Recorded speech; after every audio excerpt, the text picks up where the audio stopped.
For today's video, tayo ay mangunguha ng mga mangilan-ngilang strawberry dahil may mga namumula na ako nakikita at ang gagawin natin today, magte-tester tayo ng tamis nila kung gaano na sila katamis. Pero hindi tayo mag-expect, alam niyo kung bakit guys, kasi 5 days and a half nag-uulan. Kaya ang ibig sabihin ay ang mga pananim natin ay possible na tumapang at naka-absorb sila ng madaming tubig. Kaya nga yung iba natin ay nabulok na lang or nagkakaroon sila ng mga amag kasi yun yung nasobrahan sila ng absorb ng tubig. Kahit na hindi pa sila pahinog. Yun yung mga nangyayari kahit sa mga pakwan at melon.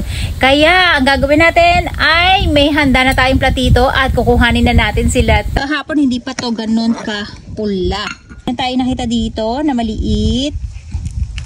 At marami tayong nakikitang nalamog sa ulan na kinakailangan natin tanggalin. Yan, oh, sayang guys, diba? Ang dami ko na natanggal kaninang umaga. So, ayan, nakapag-tanggal ulit tayo. May mga nakikita pa tayo. Eto, hindi pa siya pahinog mga bukas ng umaga. Pero, ayan, nakita nyo guys, yung tama ng ulan. Kaya, ang pangit ng mga result ng ating strawberry. Pero, eto, okay naman siya. Ayan, ang cute niya, diba? Yung mga unang bunga, kapag hindi natin siya tinanggal yung mga bulaklak, ay possible na, ayan guys, may tira siya ng insect peel. So, ititest lang natin yan at kukuhanin. Hindi natin makukuha yung buto nito kasi masyado siyang maliliit. Ito pa guys. Ayan. Ito okay siya, wala siyang tama. Nakita nyo, napakaganda ng ating strawberry. Kaya lang, hindi siya ganun kalaki pa. Dahil ito yung mga unang bunga na hindi natin natanggalan ng bulaklak, kaya maliliit ang bunga niya. At eto guys, tanggalin na rin natin kasi may insect peel bite na rin siya. Ayan. Hindi, ito nalamog to sa ulan. So tinanggal na rin natin at i-check na rin natin yung kanyang tamis. Ito hindi pa. So sila hindi pa siya papula. Pangit ng strawberry natin guys. Tingnan nyo oh. Para siyang magdadahon na agad dito pa lang sa ating buto. Magdadahon na siya. So parang nabansot sila rito. So meron na tayong isa, hindi pa siya totally pulang-pula pero kuhanin na natin. Ayan guys. Dito, ayan nakita nyo guys, bigla na lang nagkakaroon ng sakit ang strawberry. So hindi natin alam kung magiging okay yung result nila. At tanggalin na natin ito na bulok. Ayan. At nagkakaroon sila ng spider mite. Ayan, mga kagat ng insekto. Bili natin ang hindi natin namamalayan. Yan yung result ng pangit na panahon o yung pabago-bago na temperature. Biglang iinit, biglang lalamig. Yun yung usually cause. Yan. So, ito lang yung mga na-harvest natin guys. At itest natin kung matabang ba dahil nga sa ulan. Gagawin lang natin guys ay tatanggalin natin tong part ng may lamog. Ayan. Para pwede din natin siyang kainin. Mainit-init pa siya in fairness. Ayan. Ganyan ang kulay niya. At etong isa natin ay hindi pa ganong kahinog. Ito yung pinakamaganda natin. Actually, parang sarap ng agatin ng diretso. At ito naman yung napigtas natin kaninang umaga. So, tatanggalin natin yung part na nalamog. Nalamog din siya eh. Actually. Ang loob niya naman guys ay kulay red. Ayan. Kaya marami tayong ibang variety. Kung makikita nyo, merong may puti yung loob niya. Merong kapag binuksan nyo naman ay pulang-pula sa loob. Katulad neto. Ayan, pulang-pula siya sa loob. Ang gagawin lang natin guys ay kukuha lang tayo ng tissue para ma-sure natin na walang tira nung last time na nagsukat tayo. Ang gagawin lang natin guys ay papatakan lang natin siya. Ayan, matubig talaga oh. Kita-kita nyo guys. Kaya kailangan ay punong-puno yung kanyang yung pinaka blue part natin. So kailangan ay mapuno natin siya. Saka natin tatakpan nito. Ayan. So sisilipin ngayon ng lola. Ayan. Para accurate kailangan ay wala siyang bubbles. So sisilipin natin. So, ayan guys, yung ating level ng tamis ay nasa 6 to 7 lang. Ang ibig sabihin ay napakatabang niya. Yan yung nag-absorb ng sobra-sobrang tubig. Kung makikita nyo, no? Yan yung mga nalamog na hiniwa natin. At, ayan, nasa 7 lang yung isa natin. So, check naman natin tong isa. Ito, yung tatlo. Ayan.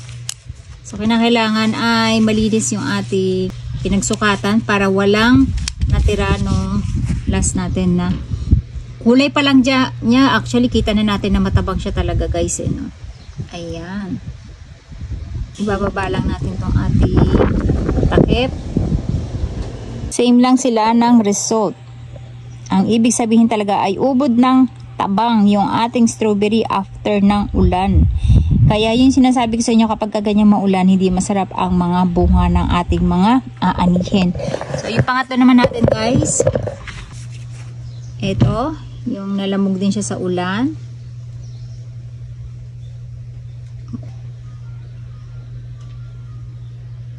Okay. Guys, almost the same sila ng talagang halos lahat pare-pareho sila. Ayan, o nasa 6, 5 nga lang tong isa. Ang laki-laki niya, 'di ba? 5 lang. Ayan lang yung kanyang tamis. Punasan lang din natin ulit. Bakit dati siya pinupunasan guys? Kasi para hindi maiwan yung crystal sugar na meron yung last time na ito yung mga huling sinukat natin. So ito yung ating last na nalamog sa ulan. Ayan.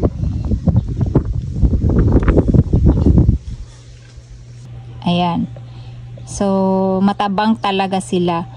Nasa 6 lang yung ating mga nalamog sa ulan na strawberry na sinukat. Para ma-sure natin kung talaga nga bang accurate na hindi siya matamis, ay titikman natin. Ito muna guys, yung unahin natin, yung mga nalamog sa ulan. Hanapin natin yung part na malinis. Para kayong kumain ng santol, yung balat ng santol na maasim, pero matubig.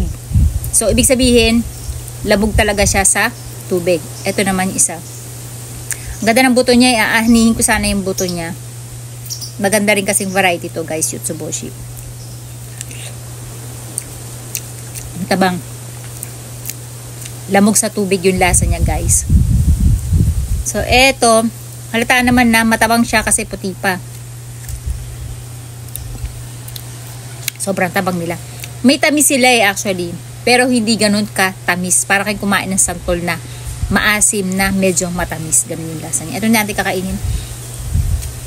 So, eto ngayon yung itetest natin, yung ating mga strawberry. Ito hindi natin kakainin guys. Lalagay ko dito sa aking para kainin sila ng insectile doon at malusaw. Ito naman yung susunod natin na susukatin. Yung walang lamog sa ulan. Ayan. Titingnan natin kung mas matamis sila kumpara doon sa ating mga hiniwa na nalamog sa ulan. And then, yung pangatlo natin.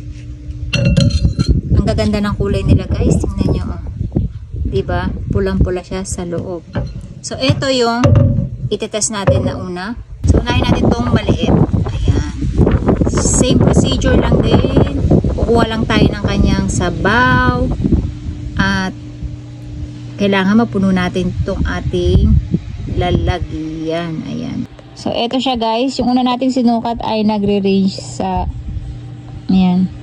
Nagre-range siya sa 9. Ang ibig sabihin ay may konting tamis siya at naka-absorb pa rin siya ng tubig ulan kaya hindi siya ganun ka-tamis. Ayan, 9. Dapat ang pinaka the best niyan para maging matamis na matamis talaga siya ay nasa 20 to 25. Ganun yung tamis niya dapat. So, ayan guys, at nasa 9 lang yung kanyang tamis. Sunod natin to, yung pangalawa sa malaki. Yung variety niya yan ha. So, ayan guys, dito makikita nyo, ang kanyang tamis ay same din, 9 lang. Ang ibig sabihin talaga ay pantay-pantay talaga silang naka-absorb ng tubig ulan. Ayan. Ang susunod naman natin ay etong huli natin. Ang kanyang tamis lang ay nagre-range sa 8, 7.5. Nakikita nyo guys, pare-pareho yung kanilang sukat ng tamis. Dun sa nalamog sa ulan, magkakapareho sila. And then yung hindi nalamog sa ulan pero nahinog, yan, pare-pareho halos sila ng tamis. So, kailangan natin siya guys pupunasan after natin siyang gamitin. Ito yung para maging accurate siya sa susunod nating gamit at ganyan yung itsura niya. So, tikman natin guys para malaman natin kung matamis ba o may konting tamis sila. Actually, may tamis kasi nga nakasulat naman doon na 0.9 siya, tapos 0.7, ganun. Ibig sabihin, meron pa rin siyang tamis, pero hindi kasing tamis ng ine-expect natin. Siguro ito yung mga nasa Baguio na nabibili na sinasabi nilang maasim at matabang. Itadakimasu.